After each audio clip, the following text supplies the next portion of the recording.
Okay, hello and welcome to class training. As usual, I'm going to start very slowly. So for those of you who've seen these before, I always start slowly. For anyone who is new, um, I do this because I know what it's like myself. I've done it so many times. You think to yourself, I'll just go and make a cup of tea before it starts, and then you get back and realize, oops, I'm late. I've done it so many times. Anyway. I'm going to give people a few more minutes to jump on board before we get going. We do have numbers still going up. I'm circling a few things here just in case people need to figure out audio or something like that. I'm sure you're all fine, but this is not Zoom, obviously. Another piece of software, so it takes a little while to get used to this one.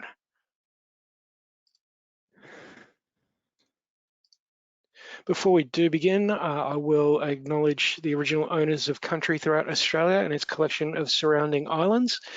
Now, on a day like today, I must mention one particular First Nations individual, the first Australian woman to win the Australian Open in 44 years. Now, I think it's the Garagu woman, Ashley Barty, an astonishing achievement, probably one of the greatest sporting achievements for individual women's sports in Australia in decades. So the entire country, very proud of that First Nations woman, as well as all the mob.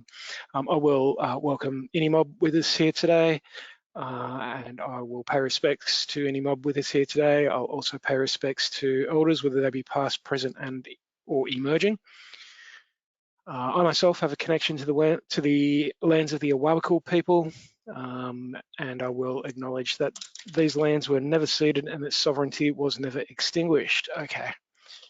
A little bit of housekeeping today. This software won't let you unmute yourself, so if you've got a question for us, feel free to pop it into the questions section of your control panel. If you want to take a minute to look for it, it should be pretty easy to find. This session is also being recorded. I'll just let you know. We'll have the video of this on our website by the end of the week, hopefully by the end of the day, but we'll wait and see how we go. Okay. Welcome to class training. So today we're going through all the basics of the system we call class. This is for general users, this training. My name is Samuel Martin. I will be your presenter today. I've been on the CLC's Australia ICT team for 2 years, and I've been doing these training sessions for about 12 to 18 months. Also with us today is Reese Ambler, who started at the exact same time as I did on the ICT team at CLC's Australia. Reese will be facilitating this session for us today. So if you do pop a question into the questions section of your control panel, it may be Reese who answers that question. Reese may bring that question to my attention so that everyone can get the benefit of the answer.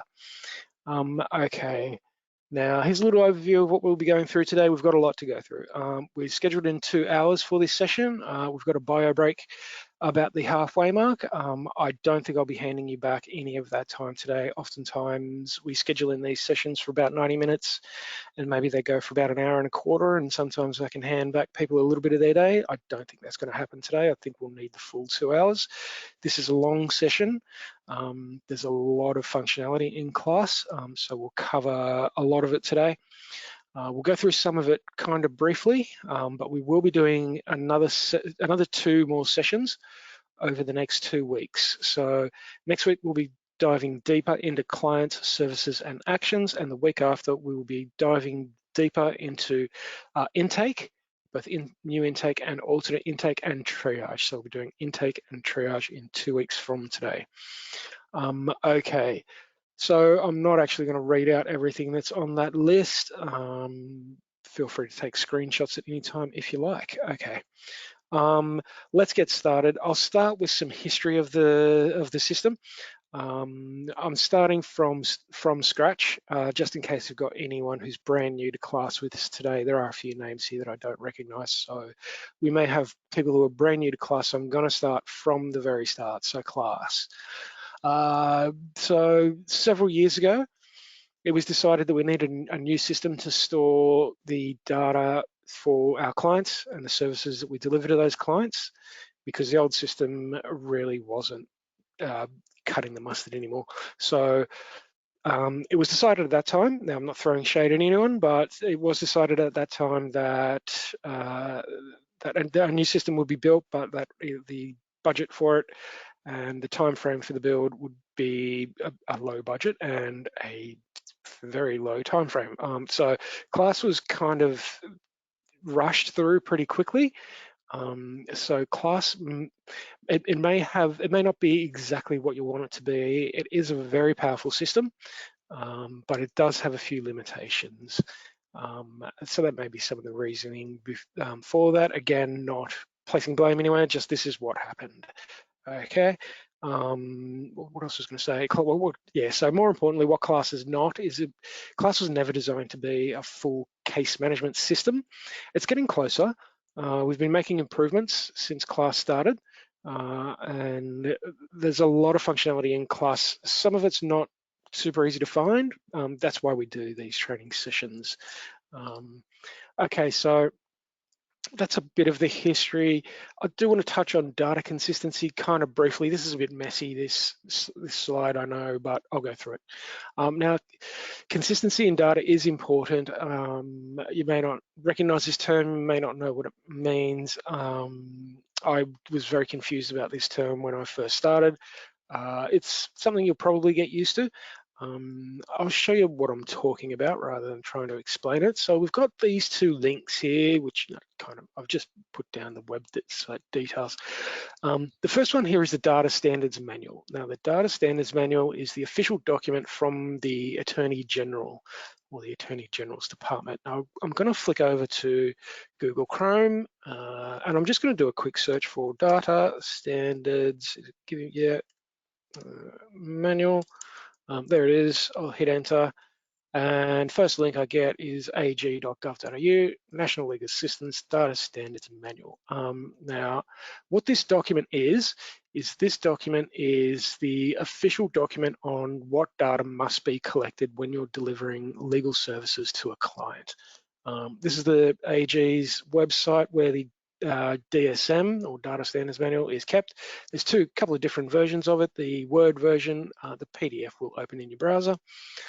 So this is a document, it's an expansive document, and it sets out what data must be collected. It sets out the nice to haves. It'd be nice if you did collect this data. We've got like all the different types of services that can be provided to clients. There's all kinds of definitions and counting rules. There's a lot of stuff in here. How many pages? I think it's about 40 pages, this document. 44. Okay. I won't go through all of it right now. In fact, that's about all I will go through.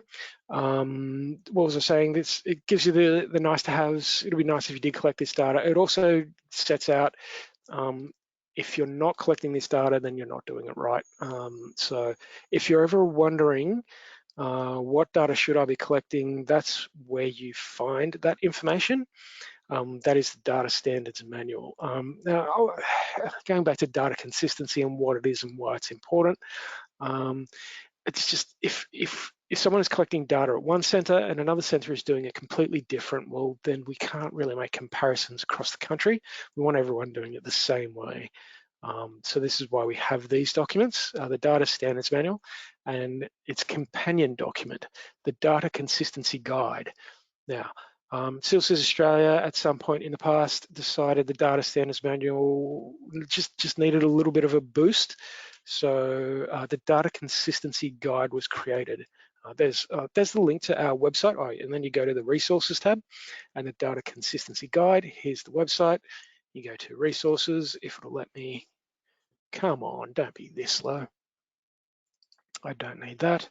Okay, resources, then you go to the Data Consistency Guide. Now, the Data Consistency Guide sets out a lot of information, a lot of it based on the Data Standards Manual, kind of expanding on that document just a little bit. So we've got a lot of stuff in here, all the different service types. There are definitions, counting rules, examples for each one of these. There are case studies. There's a ready reckoner when you do more than advice. There are intake flow chart examples. There's all kinds of stuff in here. So if you're looking for information on data, our recommendation is to try the data consistency guide as your first step. I will be showing you where to get help with pretty much anything class related, or not even just class related, kind of legal sector related. You can get help with any of it, and I will show you how to do that towards the end of the session. Okay, I'm going to move on. All right, so let's go and actually have a look at class now. Now, this is pretty basic, logging in navigation. Oh, no, I haven't got my password, but that's, never mind that. Quick note, Google Chrome is the officially recommended web browser to use class in. Edge Chromium seems to work as well. So those are the two browsers we recommend. And this is the link that you want. We recommend bookmarking it. Sometimes if you Google it, you get the wrong class portal. There's a number of different portals. For class, you want this one to maybe bookmark it. Anyway, let's go and have a look at class right now. So there's the data consistency guide. This is class, this is what you get when you first sign in. I'm gonna have to click single sign in, sign on. I've just realized I've done this so wrong. How can I, give me a second. This is gonna take me much longer than I wanted it to. So your username for class, when you click single sign on, it's gonna give you, a Microsoft thing, sign on type of thing. Excuse me, I'm just getting my password. I've just LastPass. I've just realized I didn't do this. This is really not ideal. Sorry about this. Okay, bear with me. Now, what do I need? There's the username. So your username, so it comes through to a Microsoft authentic sign-in page, because we're authenticating through Microsoft now. So it's not super tricky. It authenticates through Microsoft. Oh, apologies for this. How can I get my password? There we go. All right, shouldn't be too much longer. So apologies for wasting your time here. I really should have prepared this. I don't know how I forgot it.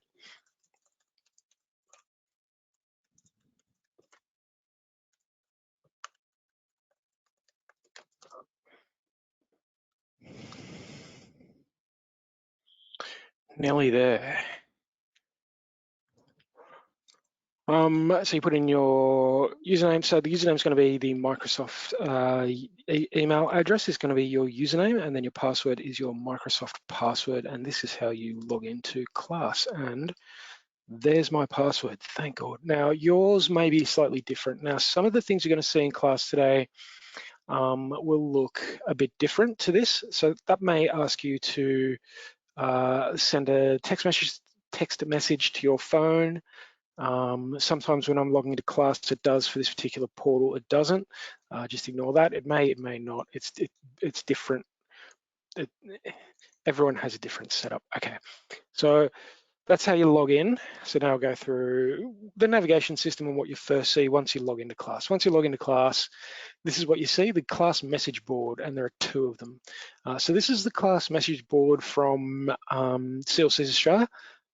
We will send you messages from the class help desk team here about downtime for things, our end of year closure, just little bits of messaging that we have for you here. There's also a message board that we give to the centres. Now, centres are free to use this. They don't have to, but can if they want to. So you may get messages from your class administrators here as well. Okay, so I will, I'll go through the navigation system in class. It's not super intuitive, at least I didn't think it was until I saw a couple of other systems recently which seem to have similar sorts of navigation systems. Anyway, the primary navigation menu in class is in the bottom left of the screen. I wouldn't expect it to be there, but that's where it is. Now, again, yours may look different to this.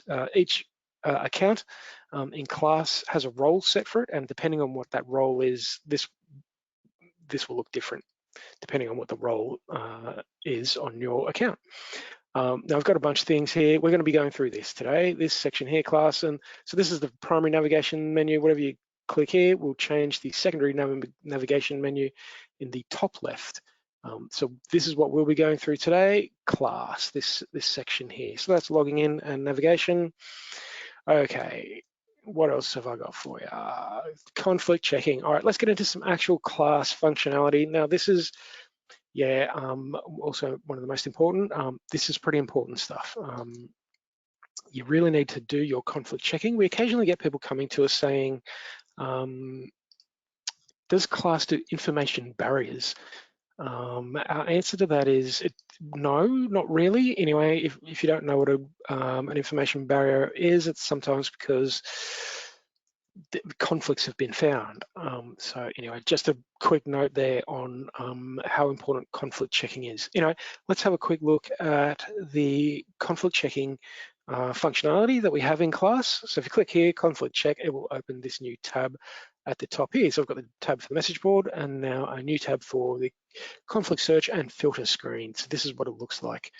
So we've got a couple of things that load up here. So we've got this black line here. Technically, it looks like a box to me, or I don't know about technically, but it does look like a box to me. Anyway, we call this the black line, and then we say we have two sections here, above the line and below the line. Now, above the line is searching, and below the line is filtering. Okay, so I'm gonna do a search. This is the search I do. Now that's a pretty general search, isn't it? You're probably going to get a few results. Now I will direct your attention to the bottom of the screen. I don't know how well you can see that, but it says page 1 of 1 page of results with 37 items. So we've got 37 results for Smith, excuse me.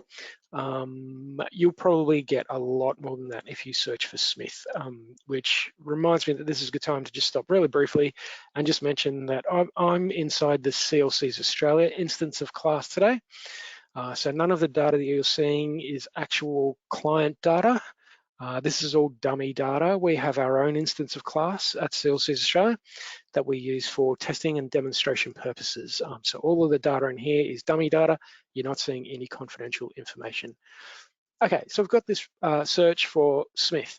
Obviously this client's name is Smithy, so it does a contain search, so it contains Smith, that contains Smith, so that came up in the search results as well. I'm just going to scroll down for one more demonstration for you. We've got this client here whose name is Jimbo Smimbo. Now that doesn't contain Smith at all, so how has that come up in our search results? We'll have a look across to the right. We'll see this is additional names column, and inside there we've got Smithers, and that contains Smith. So that is how that individual, that client, has appeared in these search results. So it's a pretty powerful search engine. It will try and find anything and everything it can for you. So that's doing a search. I'll show you how to do a filter. So we've done a search. You can filter as well. I'll go and do a little search in this filter section, and it's filtered those results to bring it down from 37 to 2 results. So you can do more powerful searches, but if you're still getting too many results, maybe you want to try using filtering as well. That's basically how the conflict search and filter screen works. We will be seeing it again. It just pops up in places around class. So we'll see it again later. Okay. Next, we've got new intake. So this is a pretty long process. It can be a 5-step process depending on what you're actually doing.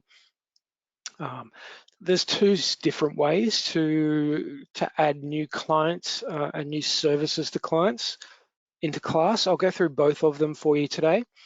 Your center may have a policy on which one is to be used, and your center may have a policy on one of these processes that is not to be used. You may want to ask your class administrator about that. So this is called the new intake process. I'll demonstrate it in just a moment. This is the officially recommended process from CLC's Australia, and the reason for that is step 3. The conflict check, again, saying, I don't want to harp on about this too much about how important conflict checking is. The reason that this process is the officially recommended process is because it contains the conflict check. You're using the alternate method, which we will have a look at later.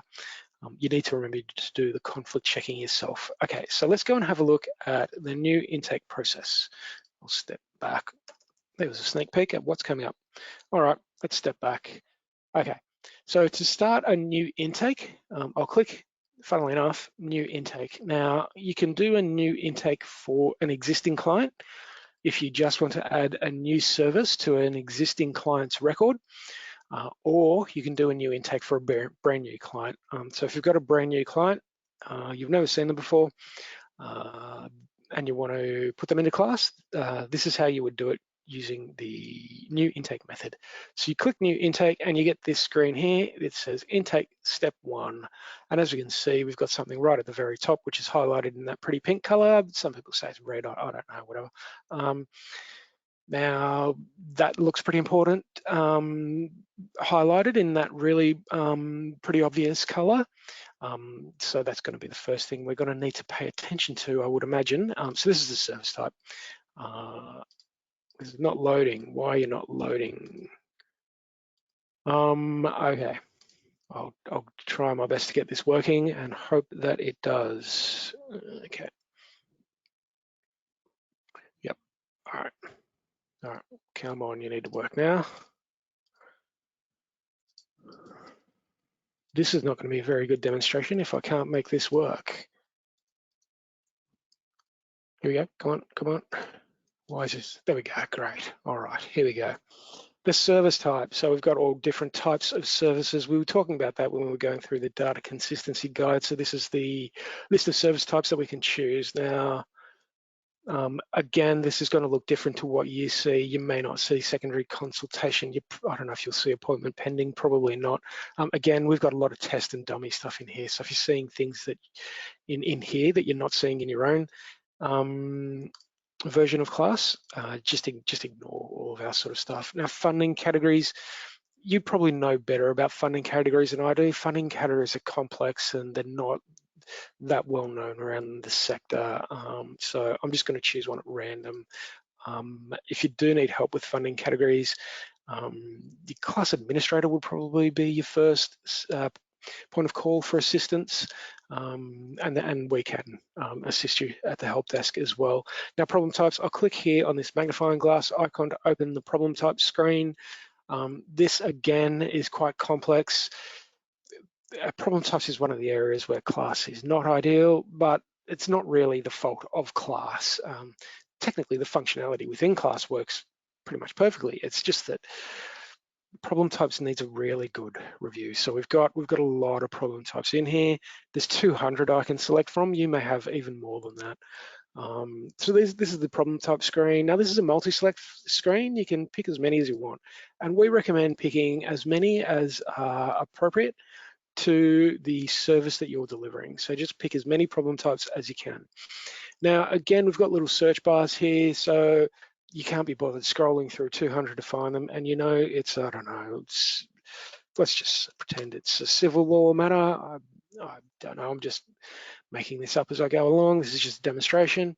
So I've brought that down to 124. That's still too many. Maybe it's got to do with Social Security. Let's see how many I get if I do a search in this column for social. We've got 5. There we go. So that looks like a much easier list to go through.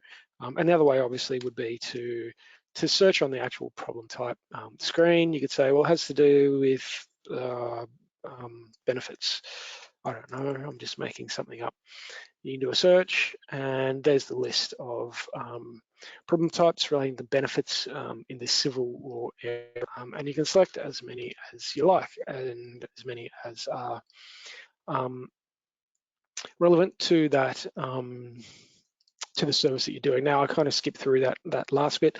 You just click select records up in the top right, little green icon there, and that will select the problem types and list them there for you. Now we've got a bunch of fields here: outreach, office location. Just fill in whatever you can or whatever you need to.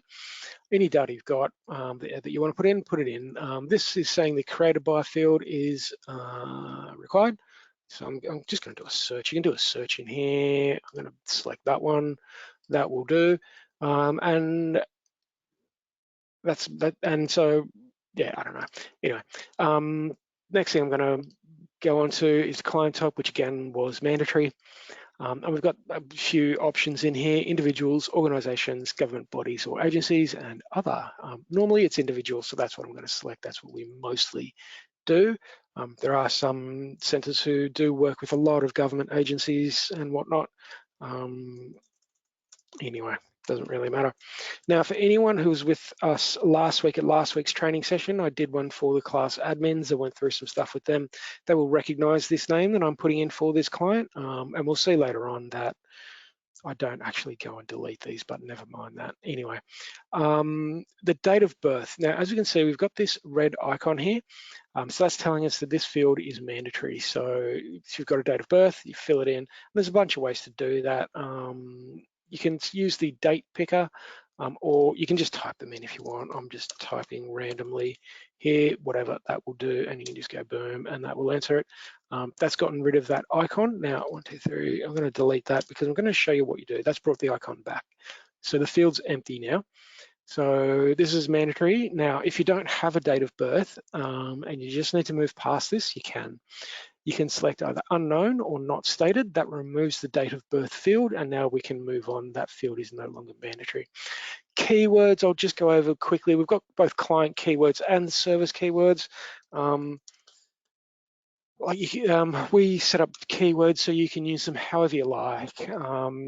There's no real way to use keywords. Your center may have a policy around using keywords and how they're used. Again, could be another good question for your class admin.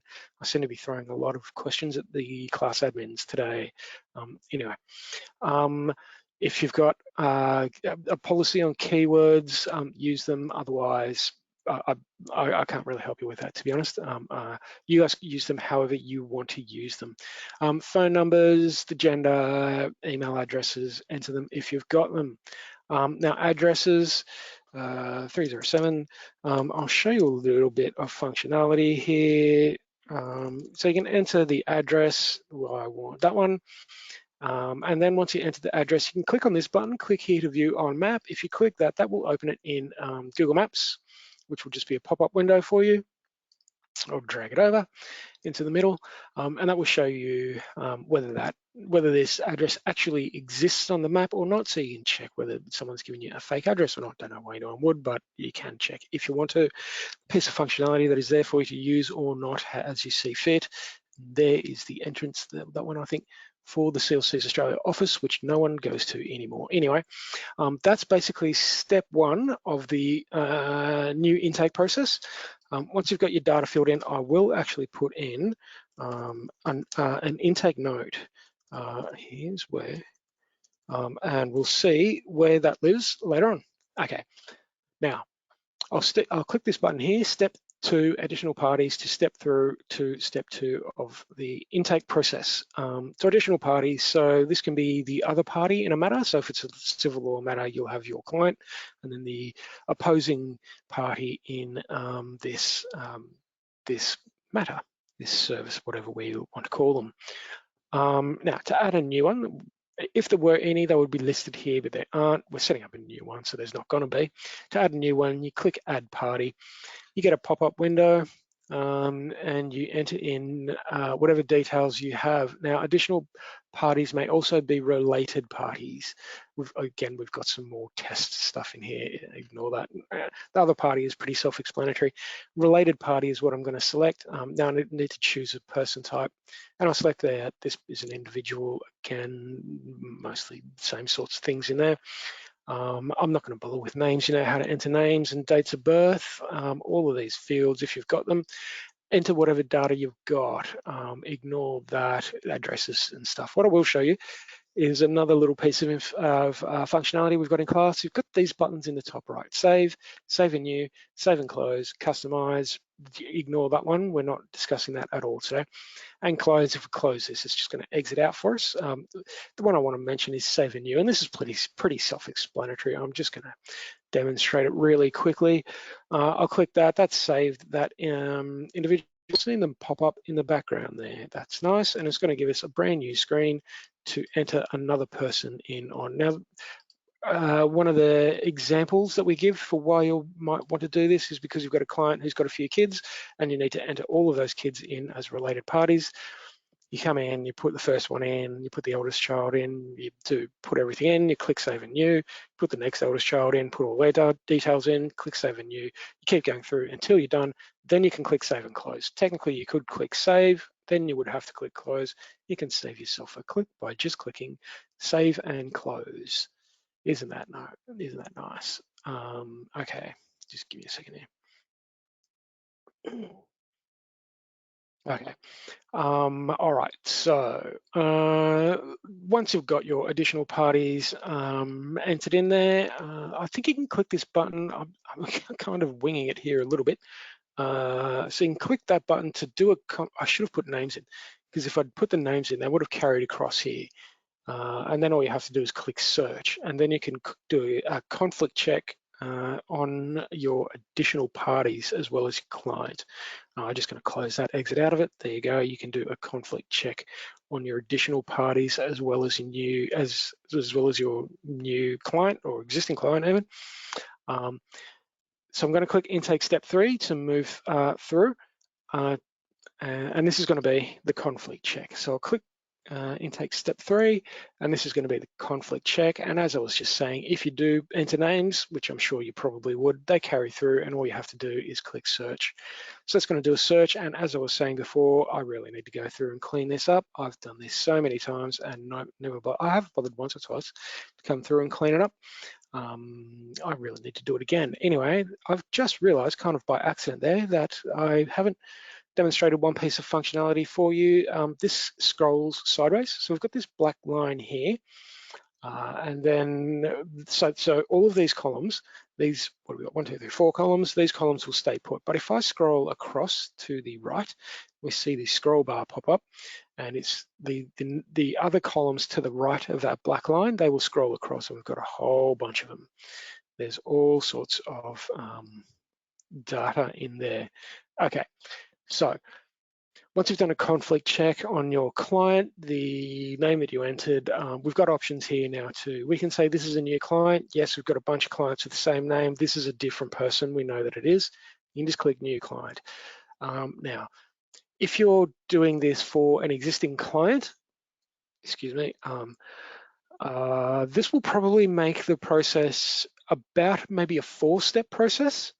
You'll step through this step 3, and we'll go into step 4.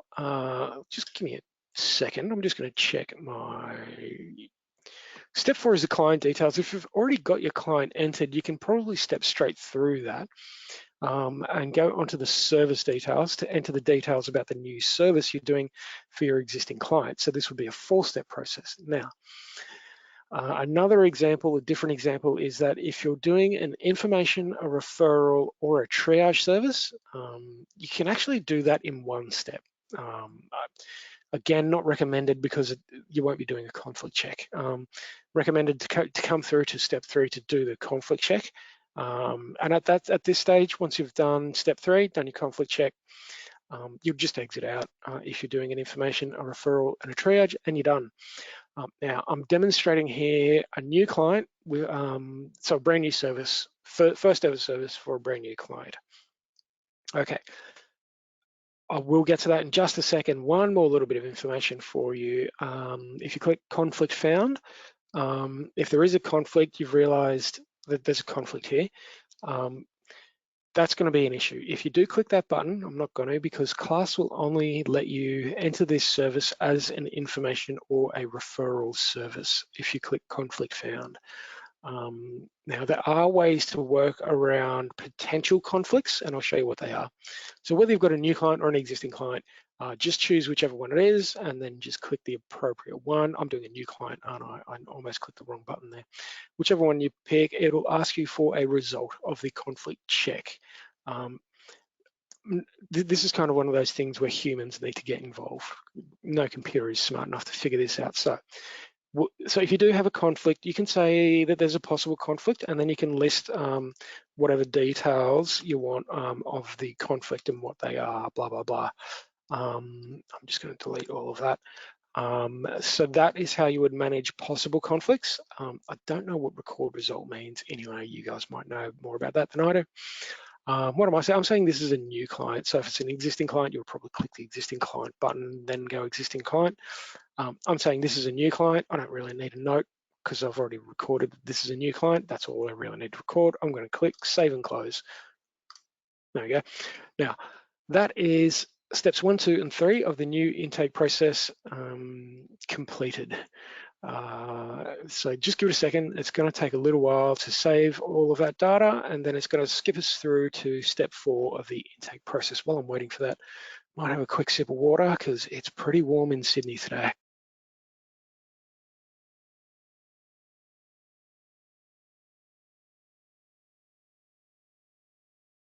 Okay, thanks for waiting. All right, so it's still working on it. It's just switched us from step 1 to step 4. So as we saw on the slide before, step 4 is the client details. So this is going to open the client record. So now we saw something that said it was mandatory, but now is not. You may have some fields in here you haven't filled out which are mandatory. At this stage, fill them out and then click save. That's pretty much it. That's all I've really, there you go. If you do that and you miss them, it will tell you you've missed them. That's really all I've got for you on step 4 of the new intake process. Fill in the client details that you've got and click save. That will bring you across to the service record. Close that. Okay. Okay, now step 5. So step 5 of the process is the details for the service. Class is not a super snappy system. We are aware of that. It does load a lot of data. There's tons and tons of data in here. Anyway, so it's going to bring us across to the list of services for this client. So this is what it is. There's a list of services for clients, which we'll see again later. For this client, this is a brand new client. This is the first service that we've ever entered into class for this client. So it's the only one in the list. Now, as we can see, that's highlighted again, another pretty bright color, that green color. If you ever see any services that are highlighted in that bright green color, that means that is class telling you that this service needs some attention. So to open the record, you click on the link in the service ID column, and that will open that service record for you. Now, essentially what's happening here is that there are some required fields that haven't been entered. When we went through step 1, we set up maybe some basic details about the service, like the service type and whatnot. Now we've got a bunch more data that we need to enter in. This is still loading, give it a minute. So essentially step 5 of the process is to enter in any of the details that you have for the particular service. Come on. Yeah, this has been pretty slow actually. Been meaning to do a speed test on my internet, but I keep forgetting. Okay, so this is loaded now. And as you can see, some of the, again, this will look different for you. We've made things mandatory, and we've got a lot of test and dummy stuff in here. As I was saying, there's going to be a bunch of stuff in here that won't validate, will give me the error warning saying that I haven't filled it in. Now, again, going back to data, I'll just mention this really quickly. We've often got these options here, yes, no, at risk of, and unknown. We prefer unknown to a blank record here at CLCs Australia because we go around and count up all the data. So if you don't know it, you know, we'd just much prefer unknown pretty much on all of this, if you can. I know that's a lot of work, so we don't expect everything to be filled out 100% of the time. Unknown is better than a blank for us. That tells us that you've officially said we don't know. We could guess that, but it just makes it takes that guesswork out of it for us if you select unknown. Anyway, I'm going to click save and close because I've entered in all the data that I need to for this service record. Now that's going to close that. I hope, yeah, look, it's saving. I haven't missed any mandatory fields. That's good. So it's closing, at least I hope it is. And that is going to be the end of step of the intake process and the intake process itself. Now, it can be a bit of a long process. I will show you other ways to enter information into class pretty soon. So that's pretty much the end of that. I'm going to flick back to my slides and have a look. We've got client services and actions. All right. Let's have a look at this. Additional details is the first cab off the rank. This is still saving. I wonder if I can flick back. All right, so that's saved now. I'm not sure why this doesn't change the highlighting of that once you've filled in on everything you need. And anyway, it doesn't. So I wish it would, but it doesn't. Okay, so here we've got, this is intake step 4, but technically we've got the client record here, okay? And this is a client record that we're looking at now. And I think the thing I needed to tell you about was additional details. All right, so we've got the client record and we've got all of the information about our client. We can actually add additional information about our client using this tab up here, additional details. Now, using this, we can change some of the details for this client as well. Now, I entered the address as that. Now, if your client moves house, you can enter their new address if you want. You can delete stuff. We don't recommend deleting stuff from class, just let it sit in there. It's better to have historical data than to delete it. If you've made an error and you're just deleting something because it was wrong and you're correcting it, that might be all right. Otherwise, just leave stuff in there. To enter a new one, you simply click on new. And it will give you the pop-up window. You enter the address. Now I've got this button here, primary. This is what I need to show you. If you tick primary and then click save and close after you've entered an actual address, it will make that the primary address for this. I'm just exiting out. The primary address for these details for this client. So when you go back to the client screen, the client record, that primary address that you just entered will be what you see on the client record. And we've got this for a bunch of stuff, additional names. We've got email addresses and phone numbers and postal or residential addresses. A quick note on names. I forgot this before. I don't know how I missed that. Here we go. This is good. I'm going to click out of that field. So that field's not highlighted. If that first name field was required, it would say so, just like the last name field. But as you can see, only the last name field is required. There's actually a reason for that. Now, amongst society, we do have some members of our society who are mononymous. Now, they've only got one name. If that's the case and you've got a client like that, the official recommendation from the AGD is to enter that name into the last name field. Okay, there's that little note. I accidentally clicked that button, so I'm just going to exit out of that. That's basically additional details.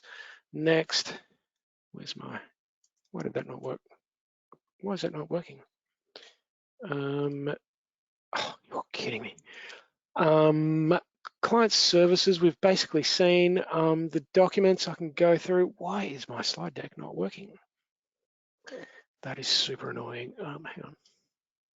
Where's it gone? Oh, that's not ideal. Okay. I'll go through documents. Now, you can upload documents to class. Now, this is a client record. Now, if I was to open a service, you would get a new tab up here saying this is the service, blah, blah, blah. You can add a document to the service as well. Now, if I upload a document here, it's going to be attached to the client record. And the reason for that is pretty obvious. You might want to upload your identification documents to the client record, and then maybe records of what happened at court to the service record rather than the client record. Anyway, I'll click New to add a document to this thing. Add a document to class, and this is the this is what we get when we need to upload a document to class. I'll say this is identification documents, just as I was saying before. Now to find you can drop files if you want. I'll click Browse, and we'll get beach balled for some reason. There we go. What's a good, yeah, any screenshot will do, that's fine. Just, there we go. Hopefully that will, okay. So this is looking good. So once we select the file, it'll give us the file name, which we could change if we want. No, we can't. The title, you can change the title. The document type, once you've selected your file, you can then change the document type. I don't know why, but you can, I'm sure there's a reason for it. You can enter a description if you want to. Once you've done that, just click Save and Close. Actually, no, what I will do is I will show you that you can select multiple records. I'll go there and then I'll go like that and click Open. That's, yeah, at least that wasn't confidential stuff. Yeah, anyway, I think that was one of my Spotify screenshots. Anyway, never mind that. So you can select multiple files at once. I think the limit is 5 at a time. There are size limits for how much data you can upload in one go. Once you've selected them, done everything you want to, click Save and Close. And that will just upload those documents to class, and you'll get a list of the documents. Now, this system is not ideal, and we know that. We are well aware of that, and we want to change it, but it's quite difficult, apparently. The way the system works currently is that you get a list of the documents, and you can see what they are. You can also download the document, so you can use that button, the little download button, to download the document. If you do want to edit a document, you can't do it inside of class itself. You need to download it, edit it, then upload it. Then maybe you need to delete the old record. Obviously, we know this is not ideal, but that's the way it works. What else you can do is you can get a link. So you can get a link to the document itself. That link will be of no use to anyone who doesn't have access to class. So, I mean, you can send it to people if they don't have access to class if you want, but they're not going to see anything unless they've got their own class account. You know, you can get the link, email it, send it in a text message, whatever you want to do. So that's the basic document management system. Again, we know it's not ideal, but we are hoping to fix it. Thank you. Where do you go? Documents, audits. Okay. Okay, audits. So yes, we have a whole bunch of audits in class. I'll show you what they look like. I don't know how much use they will be to you. They do exist, and I will demonstrate them now. So this is the client audit. This is the record of what happened for this client record. So we can see a whole bunch of things, custom, ignore that. The address, so we can see here, this is saying the address was inserted into class by me. This is the user who inserted it on this day and time. Looks about correct to me. Now, if I click this link here, this is going to open a little pop-up window to show us a bit more detail. So it says the address was inserted. Now it's giving us what the address was. It's saying is active, is true, is primary, is true. So it's telling us that's the primary address. Is primary false? That's a bit confusing, isn't it? Again, I don't know exactly how these work or how useful they'll be to you. If you want help finding out what happened in class, we'd be more than happy to help you. But we do have audits in case you want to find out what happened in class, when, by who, all that kind of stuff. That kind of stuff exists. So that's just a bit of a demonstration for you. Now I'm just really quickly flicking across to the services tab and then opening that service. And as I was saying before, it'll open it in a new tab. The reason I'm doing that is because the next bunch of things that I need to show you are in here. So next we're going to go through additional parties and then actions and critical dates. Okay. Now, additional parties, as we saw at the start of the session, we know what they are. If you need to edit the details of an additional party or include more additional parties to a service, you can do that. Oh my. Okay. So this is how you would do it. You come through to the client record and click additional parties. Please work. Come on, you. Here we go. Additional parties. What did I actually need to show you in here? We've kind of seen it already, haven't we? So this is the list of additional parties. If you need to add new ones, you can remove them if you need to. I don't know what more I need to show you in here. I think we've actually seen additional parties. This is where they live. So if you're looking for the additional parties records, you open the service record. We've seen all of this. You open the service record and click on the additional parties tabs. I'm going to move on because the next thing we're looking at is actions, and actions is big. You can almost do anything with actions. So the first thing we can see is that this is where the intake notes live. So when you put an intake note at step 1 of the intake process, this is where you can find them later. Come through the service record and they're in actions. So I'll open that one and we can have a look at it. We can edit it, do whatever we want with it. And then I'll close it. Just because I'm giving you just a really brief demonstration, I guess. And here's the record of our action, the intake notes that we set up, and here it is here. I'm just going to close that. And I'm going to set up a new one. So click on new to add an action. Now I am well aware that there's a lot of centers who just have dozens of actions on a single service. Your center may have a policy on how to enter services. Some people start with the date, 02. Wow, look at that date. If you do them backwards, we all know that that lists them by time, if you do it that way. You may want to check with your class admin as to, or you may have already checked with your class admin as to policies around that. The action type, there's a lot of them. There's a bunch of these in here. Some of these will be demonstration and test stuff like this. Obviously, that's not a real one. Some of the real ones are action notes, appointments. I will be showing you the appointments, the full appointment system that class has. I'll be showing you that in 2 weeks' time. There might be closing notes, might be a communication you had with your client, might be a court attendance that you need to make a record of. There's a whole bunch of them. Some of the really common ones are limitation issues, reminders, tasks, I guess, limitation dates. Those are some of the really common ones, solicitor reviews. I'm going to set up a reminder. So this is a reminder to contact the client for the reason of, it doesn't really matter, this is a demonstration. So I'm just showing you how you can set yourself a reminder in class. This is one demonstration of what actions can do. Again, I will be going through this in much more detail in 2 weeks, and we'll be seeing a bunch of things that actions can do. I'll try to spend the best part of an hour on it. Now, the date of creation field, as you can see, is auto-filled assigned to.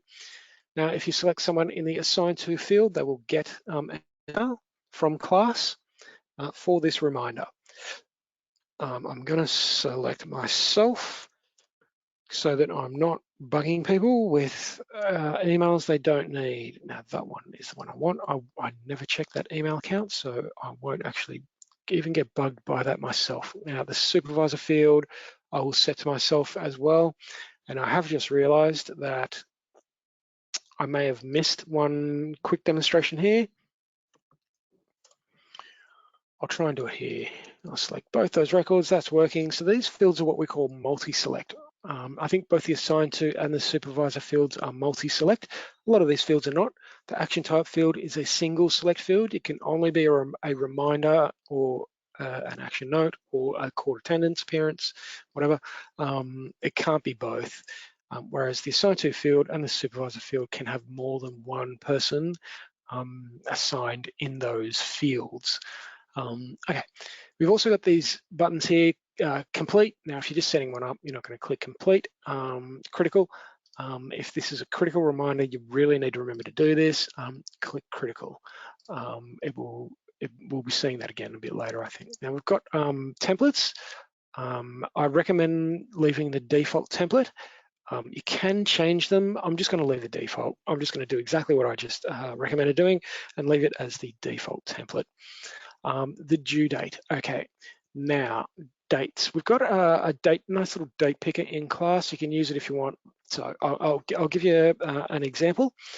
My example is going to be that I need to remind my client that they need to attend court. The court appearance is on the 18th. So I'm going to send them a reminder on the 17th. So I'm going to remind myself to remind the client. Now I'm going to select the 17th and I'm going to set it at not 1 a.m. because I'm going to set it for 9 a.m. and I'll get that email right in the top of my inbox, nice and fresh on the 17th. I'll just click OK, and that is now entered in there. Now we've got the reminder date as well.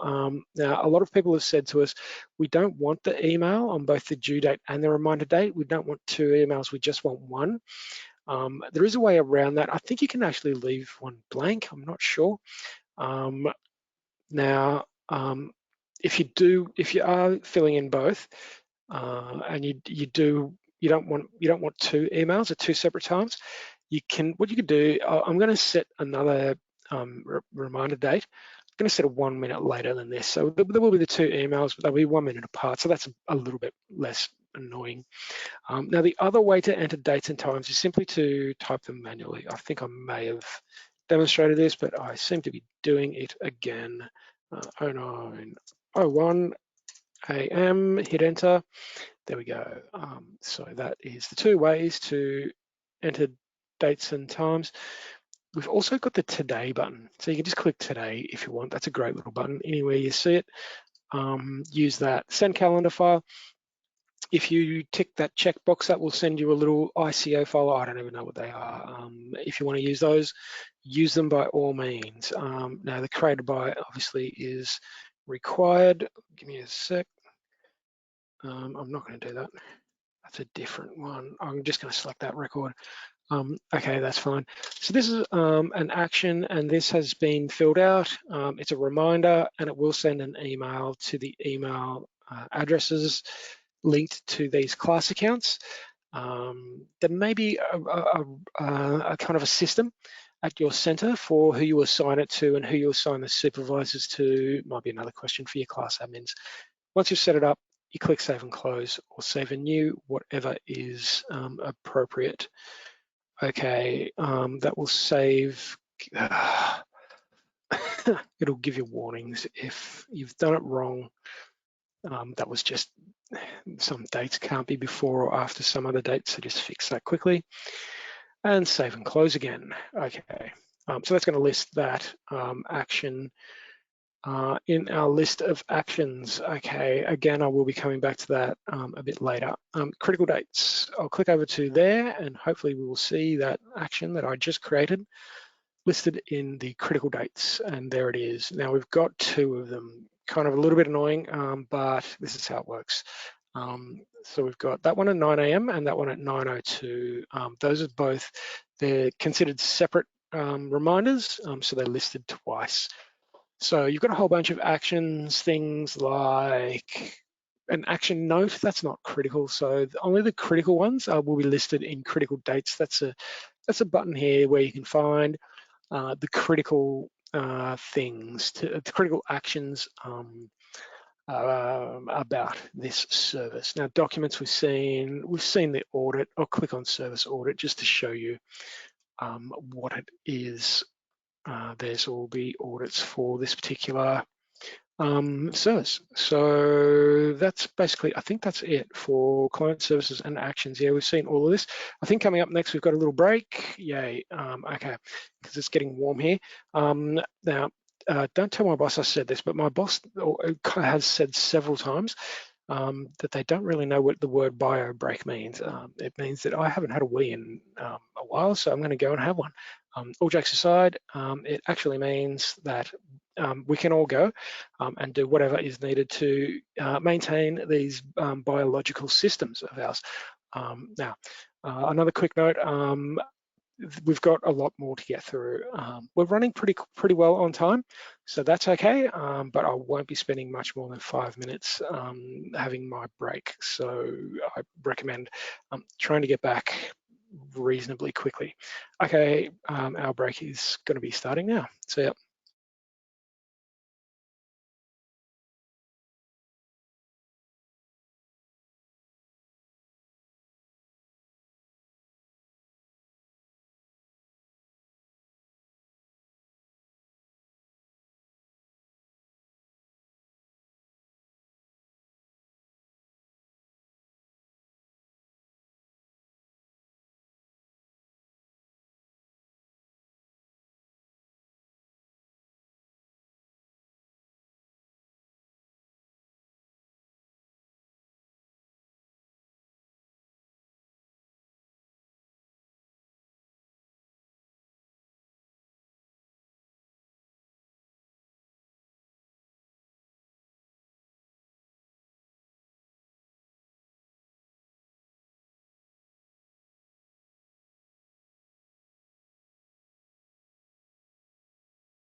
Okay, that's about 5 minutes. Got a couple of things I need to fix up here. That'll do. Okay. Right, so we did have a question come in a little while ago. Someone asking about the service types. What's the difference between legal task, legal advice, for instance? So I'm going to quickly go through that question before we do kick off again. I'll show you a little bit more detail around the data consistency guide, which is open right here, if I can find my pointer. Okay, so here's the data consistency guide. Now, legal advice, and what was the other one? Give me a sec. I'm gonna open that. I'll open in a new window. Legal task, okay. All right, so if we come up into the data consistency guide, we can open legal advice, we can open legal task, any of these we want. We'll come and have a look at what they actually contain. So this is a good one for everyone. Thank you for this question. So once we come in, we'll see the definition of this service type. And then there's a lot more information in here about this service type. Blah, blah, blah. Legal advice versus legal task. That's exactly the information you want to know. That's where you find it. Legal advice versus duty lawyer. There's all sorts of information in there. And then if I go through the legal task, it will give me all of that information in regard to legal tasks, if this thing will ever work. Yeah, lots of information in here. We are aware that some of it doesn't cover everything. There's so much diversity amongst society, which is great, but it does make our lives a little bit tricky sometimes. It makes our work a little bit tricky sometimes. Not I'm complaining, diversity is great, but it just means that someone has an issue that it's just never come up before. So we haven't covered it in some of our documentation, and the AG won't have even covered it themselves either. Okay, we will get going in just another minute. I just wanted to show you one more quick thing. Information services, this is an interesting one. When you give a client information, it has definitions in here, excuse me, about how many services to enter in. And sometimes that might seem pretty obvious. Other times not so much. So yeah, how many information services? So if you want to know or any of that kind of information, that is where you find it. Okay, we'll get started. We'll get back into our training session. Alternate intake. Okay, so we're past it. Okay. So this is the other way to enter in clients and services into class. Now, this is not officially recommended, as I was saying earlier.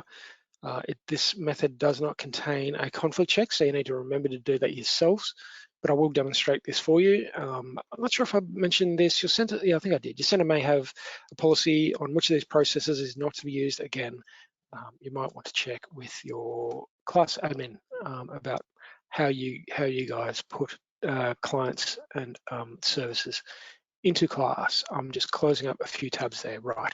The alternate intake method. So rather than clicking new intake, I'm going to click search clients. So with this, I can come in here and I can look for existing clients that already exist in class. And if I do that, we're going to see that massive list again, which I really need to clean up. Anyway, ignore that.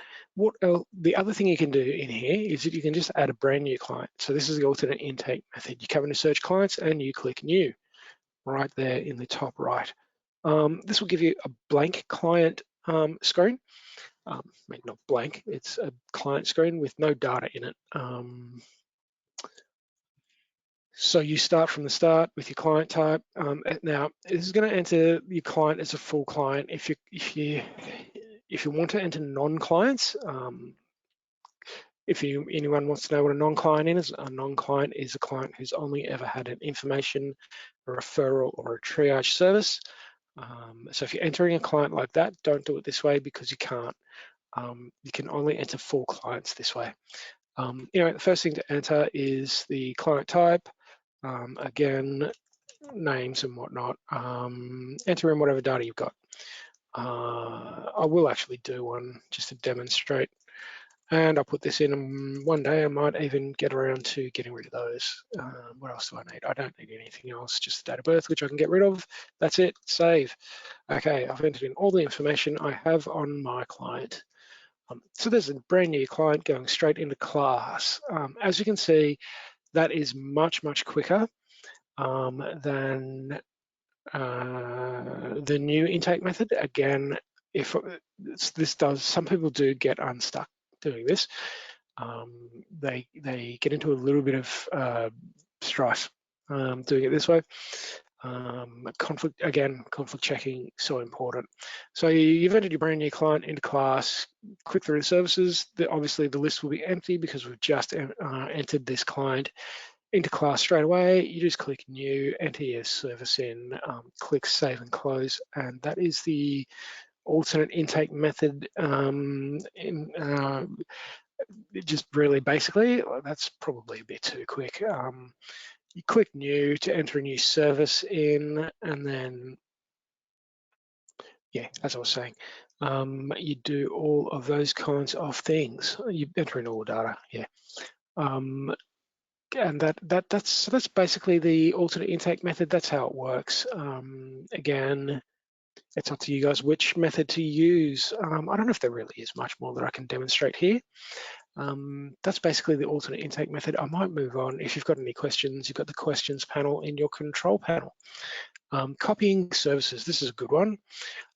It is quick and easy. So we saw the new intake process is long and tedious. Again, not throwing shade at class. It is a bit of a long process. Copying services is really quick and easy. There are a couple of things to watch out for though. We'll go through them. So here's class. What am I going to do? All right, I'll close that. I'll close that, and I will. I'll go back to my list of clients. I've got a client I use all the time. That one for demonstrations. So I know I've got a massive list of services inside this client, and I'm just going to copy one of them. But again, there are a couple of things to look out for here. So I'll click across to the Services tab once it opens, and we'll see the list of services, and we can just choose one and just copy it. So the usual examples I give would be you've given someone advice, they've gone and done what you said, and then they call you again and say, I need more advice. I don't know what to do now. So you give them more advice. Well, what you could do is you could come in here, select the legal advice service that you gave them, and then come over to the top right and click copy. Quick and easy. You'll get a little warning message. I'm going to go through this quickly. So by proceeding, you'll be creating a new service with same details and additional parties for this client. This process cannot be reverted. Do you want to continue? Technically, not a lot of that is actually true. Kind of is, kind of not. You will be creating a new service, same details and additional parties. Some of the details are not the same. And we'll see that in a minute. The process can't be reverted. Well, you could always come in and click delete and get rid of it if you wanted to. So it can be reverted, really. Do you want to continue? I'm going to say yes. Anyway, that's that. Service is copied. It's highlighted in green, which it's a nice little piece of functionality, that one. We can see it nice and quick and easy. The last modified date is empty, so that could be a bit of a giveaway as to which one is the new one, but it's highlighted in green. Obviously, that's telling us that it needs some work. So I'm going to click over to that, click into that new service, and I'll show you the little things that you need to watch out for. Okay, once it finally loads.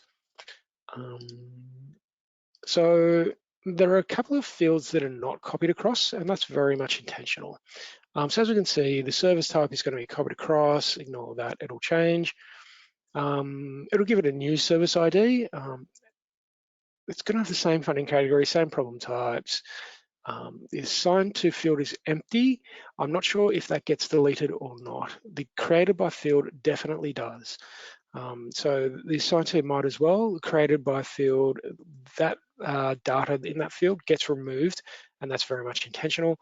And the reason for it is pretty obvious.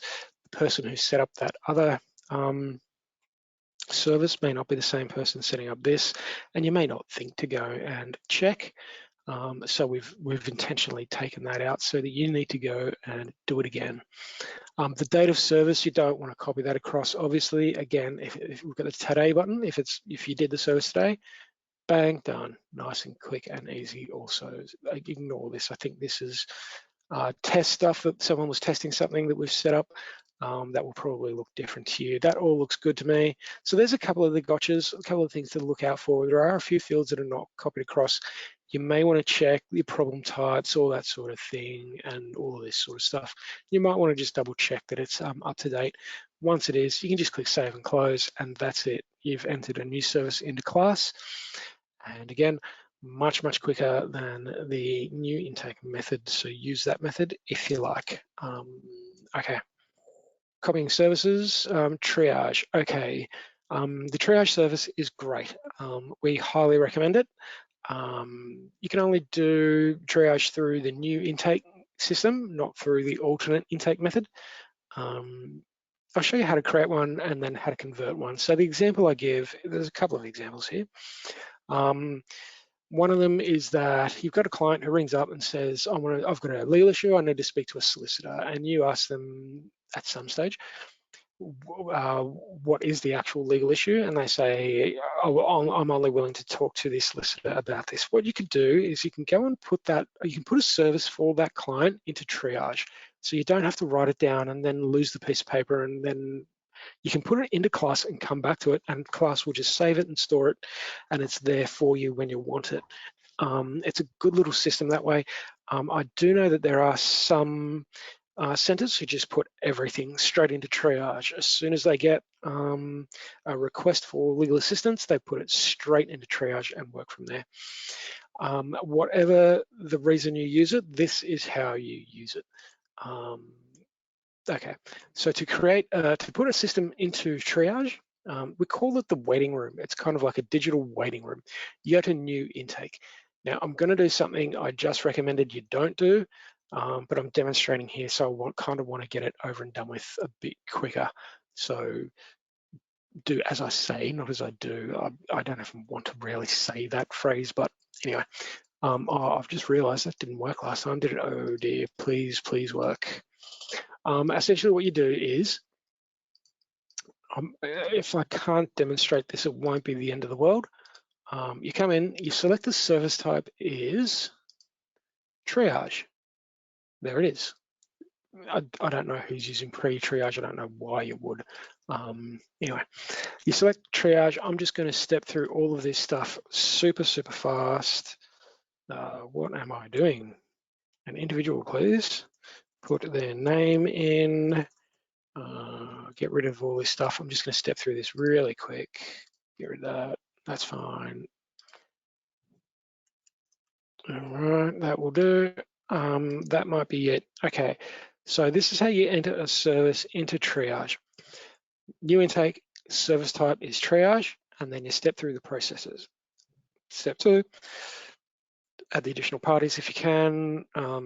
Step 3, you do your conflict check. The other option here is to click save and close. Again, I don't recommend doing that, but you know, we're all adults here, do as you like. All right, once you've done that, that's just going to disappear, and it goes into the triage list. Now, the way to find the triage list is pretty simple. It's on the left, right there, it says triage. I'm just waiting for this. That has closed that. That's gone back to a different tab now. I'm just going to close that, close this. I'll just leave that one. I'm just going to click on triage, and this will be the triage list. So all the services that we have in triage will be in here. Now, for some centres, they may have large numbers of solicitors. I don't really know. And all the solicitors are seeing a bunch of clients every day. There could be dozens and dozens of services in triage. So what you can do once you get into the triage list is you can search for them by whoever they're assigned to. I wonder if there's, no, there's not. Give me a second while I just do this. No, there's not. Interesting. Anyway, you can search for, oh God, I need to go and assign some triage services to people. No, we don't have any that are assigned to anyone. You can search for them according to who they're assigned to. So if they're assigned to the solicitor, you could bring up a list of the triage services for that particular solicitor. You can search for them any way you want. There could be a bunch of different ways to find your triage services rather than scrolling through a list of 500 services, if that's how many you've got in there. Okay, so then we'll go back to our example of the client who called up and said, I'm only comfortable talking about my legal issue with my solicitor. That's okay, that's fine, no problem. So we've set them up in Triage, and then the date and time for their appointment has come up. They've had their appointment with their solicitor, and the solicitor has now told us that they have, or maybe the solicitor is doing this themselves. Anyway, whoever it is, what actually happened is that we delivered legal advice to that client, or we decided that this client really needs representation in a court or a tribunal, whatever it is. We need to convert this service that we entered. That's the one I just entered. The open date was today. So that's the one I just entered. So that's the service. I'm going to open the service and I'm going to change the service type. So this is how you convert them. It's really easy. You just go into the triage list, you find your service, open it up, change the service type, change whatever other details you need, add your actions, add the advice notes, list whatever advice you actually gave the client, do whatever you do, and save and close. And I'll show you how to do it once it actually lets me. There we go. So triage, let's just pretend that this was a legal advice that we did. Select legal advice, there we go. Now, I'm gonna click save and close, but it's not gonna, obviously it's not gonna let me save it. I'm just gonna, bear with me. I'm just clicking through stuff at random here just to get this over and done with. Blah, blah, blah, blah, blah. Okay, I'll click save and close, and we're done with that one. No, we're not. This is the error I wanted to show you. To change a triage to a full service, you must conflict check. This is part of the system. I don't think you can get around it anyway. I'm not aware of any way to get around this. So rather than clicking save and close, what you actually need to do is click conflict check. That'll bring up the conflict check screen. It'll carry across the client's name, or names, if you like. You do your search, you make a record of your conflict check, and that will then enter that service into class for that client. Where's my client? Client record, here's the client ID, there's my client. I'm actually not gonna do that one, that list is getting too long. So I'm gonna say it was that client, it was an existing client that we're working with. Now, this is a good demonstration. So we will have entered details in about the client's date of birth, maybe their gender, their ATSI status, I don't know, all sorts of demographic data. Now, you can save those details as primary, or you can save them as additional details. You can choose whatever you like. We have recently discovered, or one of the centres recently discovered, that if you have an existing client and you do this and you don't add the date of birth of the client while you're setting up the triage, and then you go through and save a new service to them, it'll overwrite the date of birth that is in the system for them. We're fixing that. The fix for that will be done in a couple of weeks. So that will now save that service which was in the triage list. It's now going to be saved against that client record in their list of services. So that's how you create a triage record. We kind of went through why you would use the triage system. Your centre may use it, your centre may not use it. Might be another question for your class admin. If you do use it, that is how you then change that service from a triage service to any other type of service you like. Now, I will be going through the triage system in more detail next week. So I'll be going through both of those intake systems and that triage system in more depth next week if you want to know more about it. Join in next week. I'll show you how to register for that for any of the training sessions you'll want to. Okay. critical dates, ways to find appointments, reminders, limitation dates, etc. We'll have a look at the color coding system we've got. Okay, so directly below triage, we've got search critical dates. Once I click on that, I don't know why this is so slow today. It is really annoying. Anyway, search on click on search critical dates, and it will bring up a list of critical dates for you, I believe. Now you've got a couple of options here. There's the list of critical dates. Now you could use this by finding other people's critical dates. Now this will work. If I do a search in here for this name, I can bring up a list of critical dates assigned to a particular individual. I might just change that just quickly. And this doesn't have to be me. It can be someone else. So let's just pretend instead of 10, a list of 10 items, let's just pretend we've got 100 critical dates for this assigned to this particular individual. And we're really narrowing down we're looking for particular ones maybe. You can do that by searching on the due date. Okay. You could, I'm actually not going to demonstrate that. You could do that if you wanted to. You could search using any of these things. Now, again, we've got the color coding scheme. So this is, basically these reds and yellows mean that these critical dates are overdue.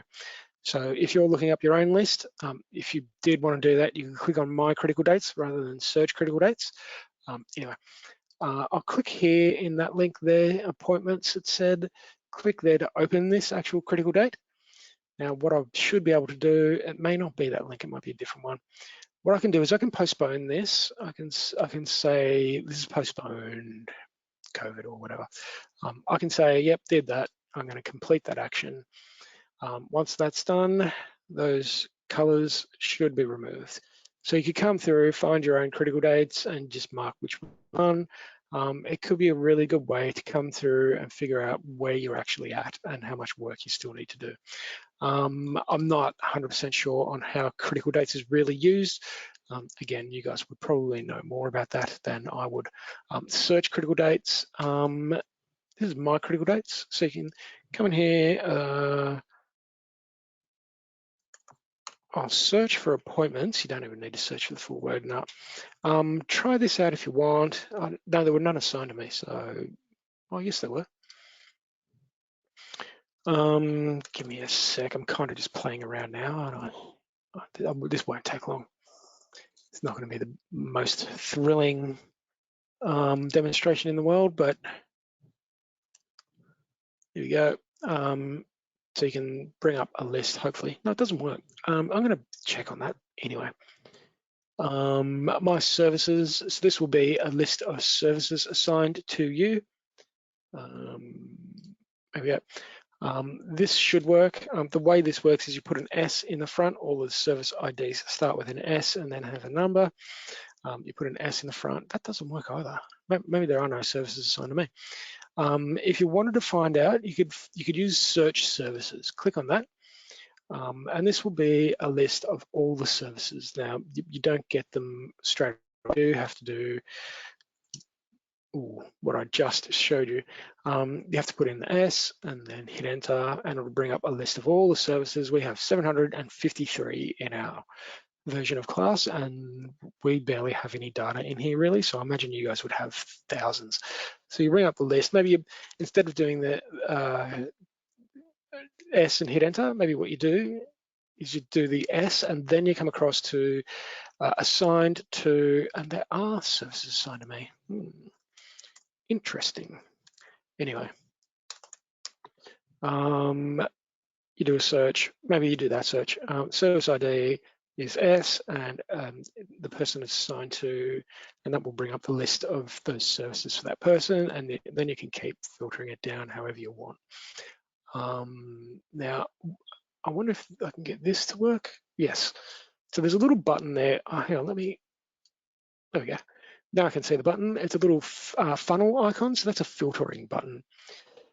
So I can come in here and say, I want to see all the core tribunals, all the facilitator resolute, not the information, it's not the advices, not the tasks, the ongoing non-legal support. I want that, the other rep, not the referrals. So I basically want all the ongoing services for this individual. So that will then filter this list down further. So I've done a search for all services assigned to a particular individual with certain service types, multiple service types. So there's another little piece of functionality in class. Now, I was talking about non-clients before. I didn't actually show it. This is non-clients here. So this will be the list of people who I'm going to click search and hope that that brings up the list of everyone. So here's the list of all the non-clients. There's 110. So these are people who've only ever had an information referral or triage service. And some of them are non-clients and some of them are triage clients. So we could come in here and go search for, we don't want the triage clients because we can find them a much easier way.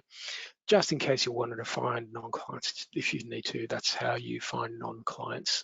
Okay. What else have I got for you today? Yep, my critical dates, we saw that. Those are only actions that are assigned to you. Oops, that wasn't what I wanted to do. I wanted to do that. My services, we saw all of that. Then why am I doing that again? This is what I wanted to do, filter builder. Okay, so now we're getting into some of the other little bits and bobs of functionality that class has, and there's a few of them. This is kind of building on what I was just talking about. So we've done a search here. Maybe you get, now I could give you any number of reasons why you want to do this. I'm not gonna.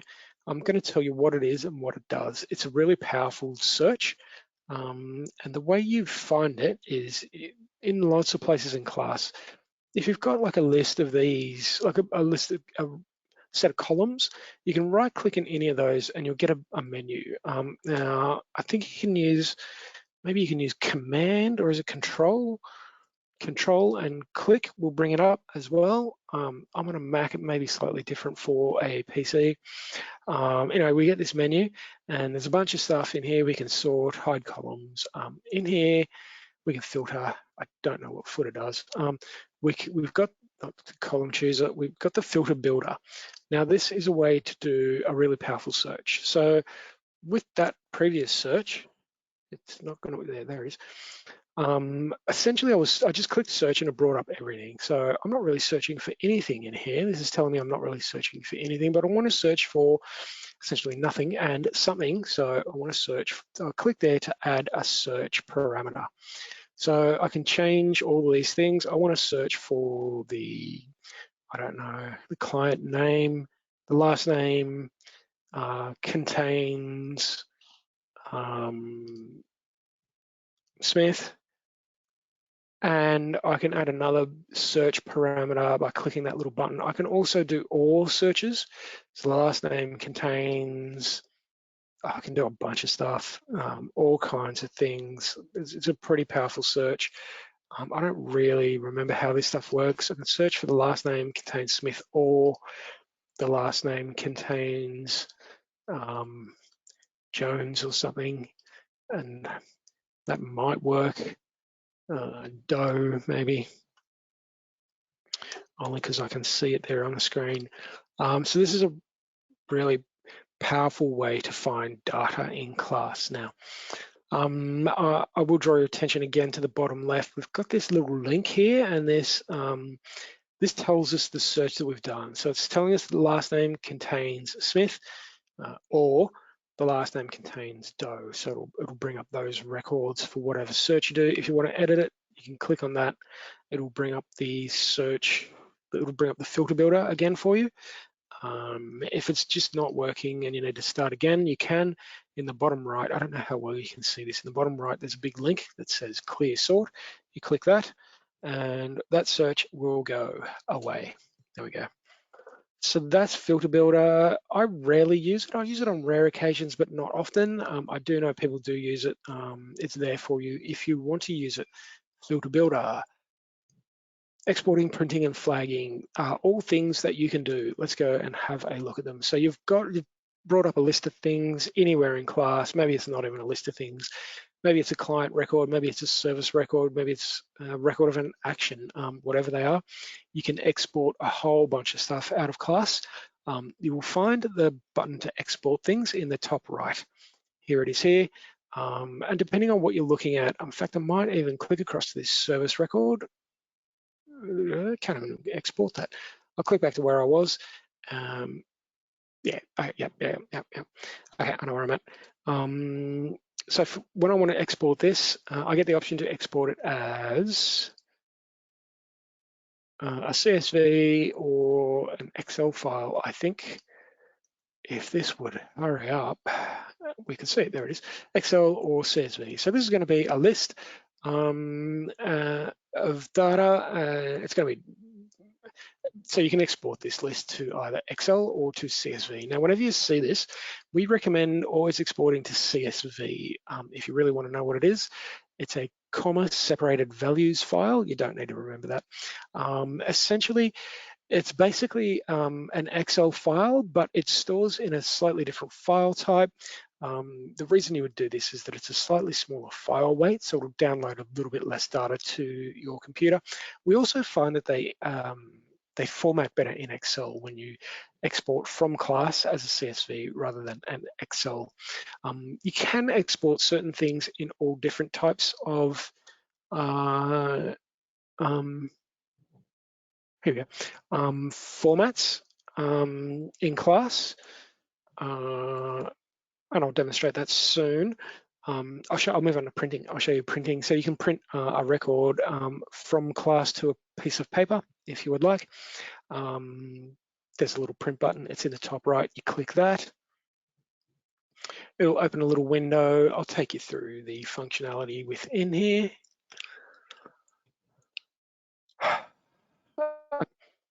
First thing we see are templates. Again, I recommend using the default template, whatever is in there. You can change it if you want. You guys would know how to use templates better than me.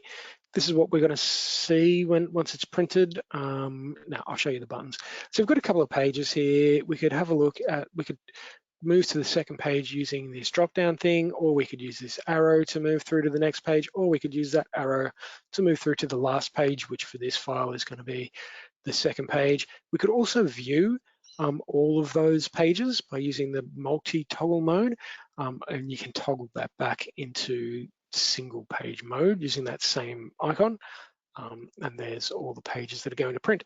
Now we can make these, I'll put that back into single page mode, and we can make this bigger if we want to, if we can't see it well enough. We do have people in the sector with visual impairments, so you can make things bigger, either using that plus or minus button if you want to make them smaller. You can use the drop-down menu as well, fit it to the page width, use that. Then we've got the button here to print it, or you could print just the page. And now you can export this file as well. So you don't actually have to print. If you want to save one of these records as, now here's where we'll see a much nicer list. You want to save it as a PDF and then email it rather than printing it, you can do that. That's Excel, that's Excel. I don't even know what RTF is. It's a Word doc, I don't know what that is. HTML, you can export something as a HTML file if you wanted to add it to your website. I don't know why you would do that if this is confidential client data, but there it is. You can if you want.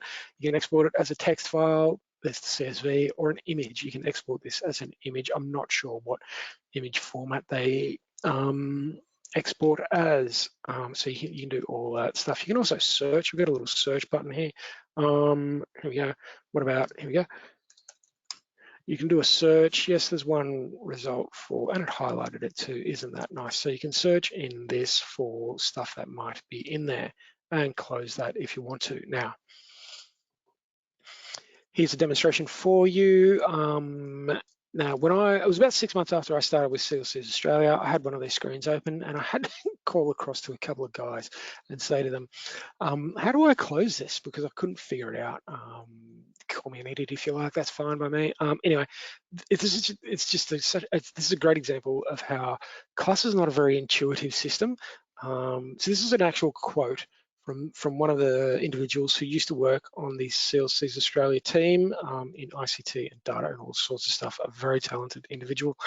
The quote was something like, class is not a super intuitive system, but it's not that difficult. I don't think that's a direct quote, but it was something like that. So this is a great example of a place where class is not super intuitive. To close this, you hover over the big red box. That's the close button there. Click that, that'll close it. Okay, that's printing. Flagging. Now I need a client record. Well, here's clients. I'll open any client at random. Now, this is another piece of functionality that we have entered into class for centers to use how they see fit. This is not here for any specific reason, and this could be yet another good question for your class admin. You can flag clients. There may be a policy as to why you would do this at your center. So that might be the question that you have for your class admin. Obviously, to flag a client, it's pretty easy. We've got this little tick box here within the basic data and a client record. Just check that, and that will flag that client. Obvious reasons why you would be clients who, for behavioural issues, clients who may be prone to aggression or potentially even violent. It may be for clients who are at risk, things like that. Now, I'm going to have to do a search here. Where am I? I'm in clients. Yes, good. Why have I got so few records? Yep, that would be why. I wonder if I can do this, because I want to show you what happens when you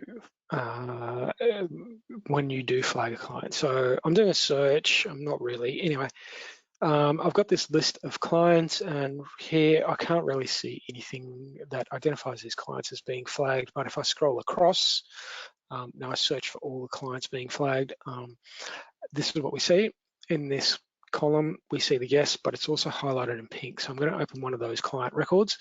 And what we'll see is that the entire screen, it's not the entire screen, it's the background of the screen, which would normally be gray, gets highlighted in that very obvious pink color. So you might open a client record and see that. That's done so that that's a very quick visual indicator that this client is flagged for whatever reason that is. So that's flagging. Okay, so what else do I have for you? Geolocation and retagging. I love this term. I think this is a great piece of terminology. It sounds super high tech. It's not really. It's about making sure your data is accurate. Again, going back to data consistency, that term again. Again, data consistency is important. And so if you do need to do this, and I'll tell you what it is in a minute, you might need to contact your class admin to do it for you, but that won't be a big deal. So the example here is that we've got a client who, I'll use the example that I used before, the client who comes in for, that came in a while ago for advice. We gave them advice, they went off and did what we advised them to do, and they came back and said, I need to know what I do now. I've done what you've done, blah, blah, blah. So they came back in, we gave them a second piece of advice. Now I'm just going to open this service record. Excellent. We gave them the second piece of advice. Now, while they were having their appointment with their solicitor, or while they were on the phone with the front desk staff, whatever, they informed us that they moved house over, or maybe we asked them, that they've moved house since their last service with us. Okay, so we've given them a second piece of advice. We've come in, we've entered the second service record into class. So this is the record of the second service. We entered that into class, we hit save and close, all good, we're all done. And then 30 seconds later, we remember, or we see it on a piece of paper or something, oh no, that client told us they moved house and we haven't updated the client's details. So what you would do is click through to the client. Here's a link that will open the client record for you. What you do is you go through to the client record, you go into additional details, you add a new address for the client, you mark it as the primary address, and you click save and close everything. All well and good. You've got the new address into class. You may be wondering, why am I banging on about this? The reason is that all of these services, so I've clicked back to the service record, this service record, and all of the services in class have the client's address stamped on the back of them. You won't see it here on the front. It's not anywhere that you can see, but in the back end of class, all of these services have the client address tagged. Now, what happens is if you enter that if you enter this service record, the second one, and then later on you update the client details, this service is going to have the wrong address stamped on the back of it. It's not a major deal. It's just not. It's just slightly incorrect, and we're really finicky at CLC Australia. We like our data to be as correct as possible, so we added a feature for you to correct this really quickly and easily. Now, this feature won't be available to all of you. This is only available to the class admins, so if this does happen, you might want to just tell your class admin, look, I made this is a really small mistake. It's not the end of the world at all. This is tiny. You just tell your class admin, I made this tiny mistake. Would you mind just going and correcting that for me? The class admin comes in, hits retag. You sure you want to retag the service? I'm going to click yes, because that doesn't even matter if I do that or not. And once that's done, this is just going to disappear, or it's going to tell us that that was saved successfully. And that is going to tag that service or stamp that service in the back end with the current primary address for that client. And now we've got correct data in class. And again, we're finicky, we like correct data. Just a little piece of functionality that we do have in class that is available for you. Now, I think we're coming pretty close to the end. All right, I might be able to hand you back a little bit of your time today, not a ton, but a little bit. Anything is always nice, isn't it? Geolocation, retagging, this is the end. Getting help. I just realized this slide is not 100% correct. It's supposed to say finding documentation and getting help. So if anything hasn't made sense to you today, if I don't explain things quite clearly enough, or if I went over something a little bit too fast, if something comes up tomorrow or at any time in the future and you want to know more about class, you can, and I'll show you how. So this is the finding documentation section of this, which I didn't write in that slide, but anyway, I'll go over a few more really little things with you, tiny bits of functionality. So this navigation menu on the left, you can minimize it. You click that button at the top, that'll minimize it, just makes your screen that little bit larger, gives you that little bit more screen space. It's not really working right at the moment, but ignore that. That's there for you to use if you want to. I never use it myself. I can't remember a time I've ever used that myself, but I'm sure people do. This button here, I'll go through all this stuff in the top left, the dashboard button. Actually, I'm going to skip across it. I'll start at the very end. So this is my name. That's the center I'm logged into. Each center has their own instance of class. They're all boxed off. You won't see anyone else's data. If you click into here, you'll see a little bit of information about your account. Go and have a look if you like. It's not that super interesting. The next one across is this button here, close all. Now, what I do see happening often when I'm working in class is that I get these tabs here. And I get them running all the way across the screen, and then you get this little thing pop up with arrows so you can flick back and forth from left to right. It really bugs me. I'm sure it does a lot of people. So we've got this little piece of functionality here, which is close all your tabs, click that, bang, they're all gone. And now we've got the dashboard button that'll open the message boards. So bang, there's a really quick and easy way to refresh class. That's exactly what you see when you first log into class.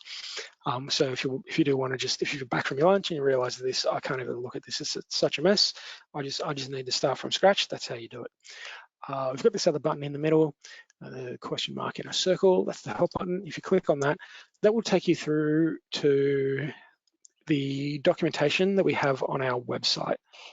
So we have pretty expansive documentation about class on our website. This is a pretty in-depth document. There's a lot in here. Not all of it's up to date and not everything is in here.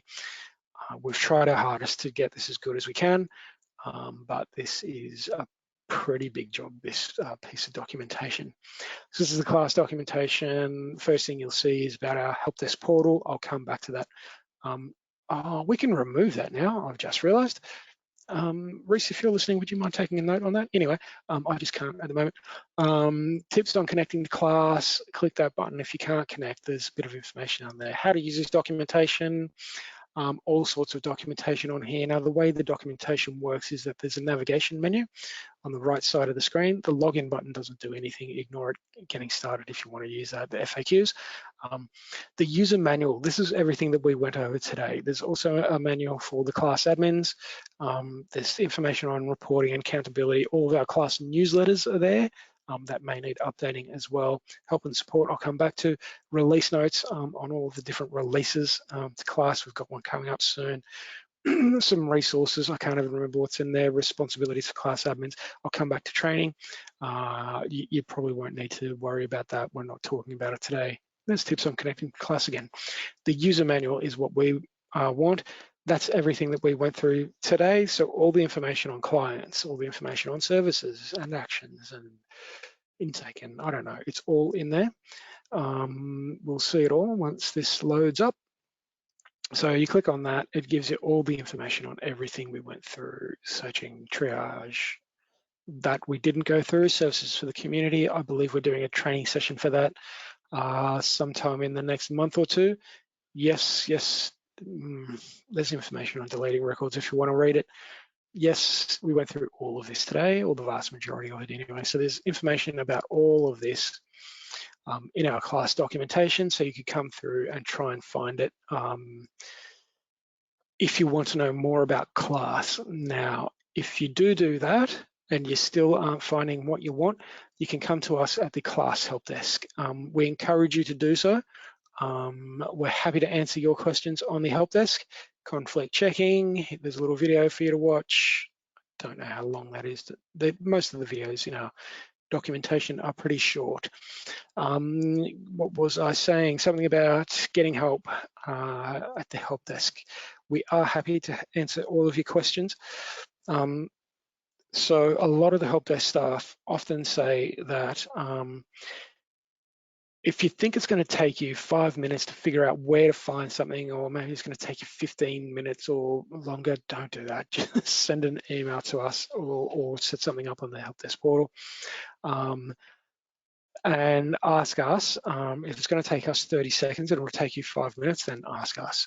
Okay, so help and support. This is how you get help from the class help desk, and we support a bunch of other systems other than class.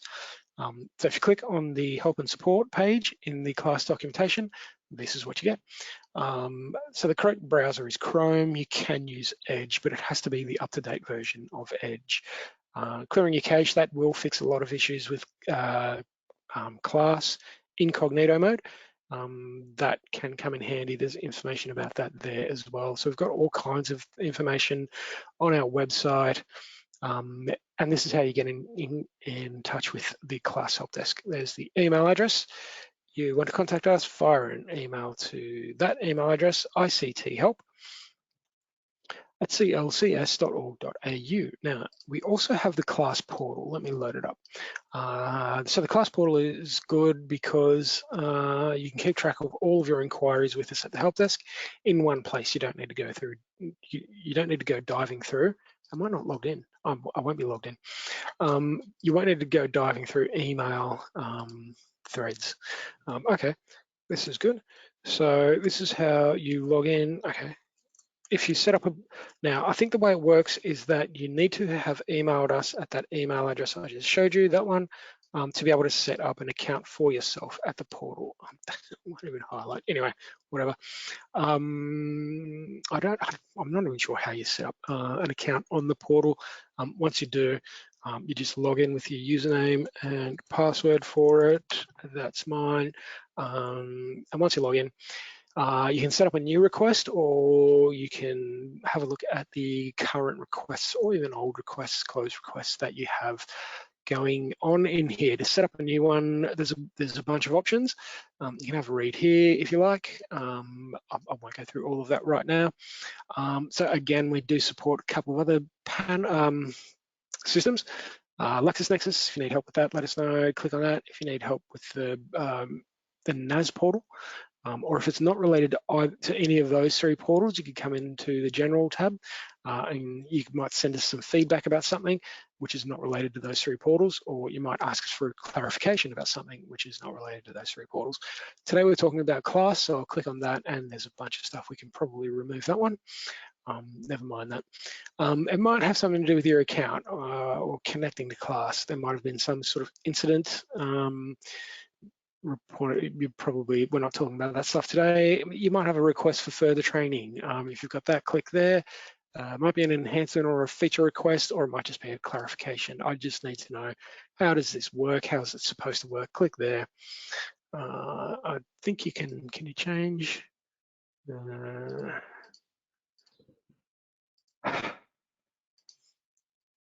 Come along now, please. There we go. Can you change? You can't change the title of it. I don't think I'll be able to change who I can request it on behalf of either. Then here's where you just put in your question, blah, blah, blah, blah, blah. Add an attachment if you want and click create. If you do that, you can find all your requests up here in the top right. No point in me clicking on there because I don't have any open requests with the help desk right now. Being one of the guys who answers the requests on the help desk. So that's the class portal pretty quickly.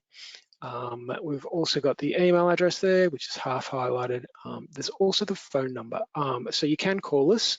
I can't guarantee that you will get through, but if you do leave us a voicemail, we will listen to it. We listen to all of the voicemails that we get, and we will call you back if you ask us to. If you do leave a voicemail, if you could let us know, even briefly, what it's about, that would be very much appreciated. Okay, training is the one thing I always forget. So going back up to this menu, we've got that training button right there. I'm going to click on that.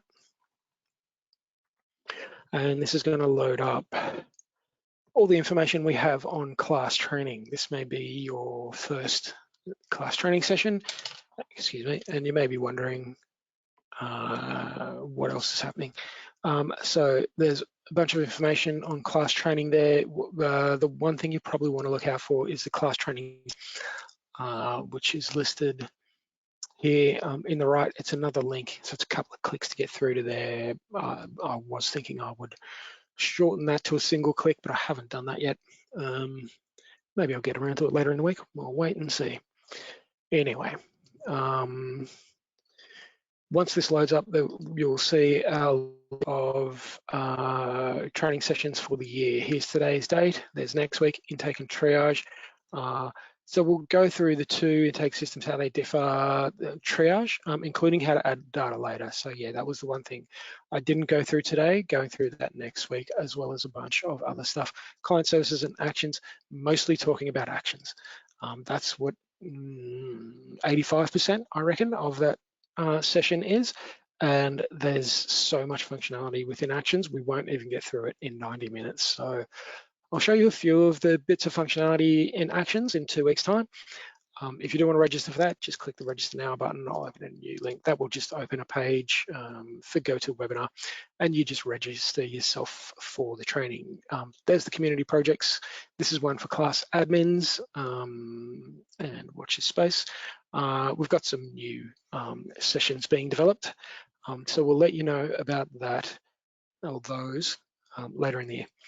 The other things we also have are the videos of our previous training sessions. So if I click through to that, there's a fairly long list, so you don't have to wait for the training sessions to come up. You can come through and sit in on the training sessions anytime you like. You can just load up the video on our website and just let it play. Give me a second. Okay, so there's the one, I'll replace that one with the video of today's session, the most recent one. These will all be the most recent sessions we've done. There's the latest intake and triage. And then we come down into reports, there's 3 of those. The accountability one, these are all admin sessions. The custom templates one is over 2 years old now. And then there's a couple of extra at the bottom there. So we've got the videos of the class training sessions. The other thing we have is the emergence program. If you aren't aware of this, I'll go through it very quickly. We weren't able to have a national conference like we used to have every year because of COVID. So we set up this series of events, online events called Emergence: Our Stories in the Next Decade. So there's a bunch of webinars going on. This one I highly recommend if you want to register for that. Come through and register there. It's basically a cultural safety training is basically what that is. Anyway, you can read about it on our website if you would like to. There's too much to go through there. Cyber risk, if that involves you, you could sign up for that as well. And you can watch our past webinars if you want. There's class training schedule. I think you might have to have access to the members portal. You have to have access to the members portal to watch the past webinars. Ask your class admin if you would like access to that portal. Okay, I think that just about does it, which is interesting because I just looked up to check the time and it's exactly 3:30. So we have been going for a solid 2 hours. I hope I haven't hurt your brain too much. I don't see any other questions in the questions panel, which is good because we're out of time. I will say thank you to you. I hope this does help. Now another quote from another person who formerly worked at SealSys Australia is that systems don't need to be super intuitive to be good systems if you can get the training that you need. So that's why we do these, and that's why we thank you for being a part of these training sessions. We've got a few of you here with us today, so thanks for being here. We really hope this helps. We think of class as being a reasonably decent system, so we really like getting this information out to the sector. Okay. So that finishes us off for today. So from us here at SealSys Australia, I'll say thanks again and have a nice afternoon and bye for now.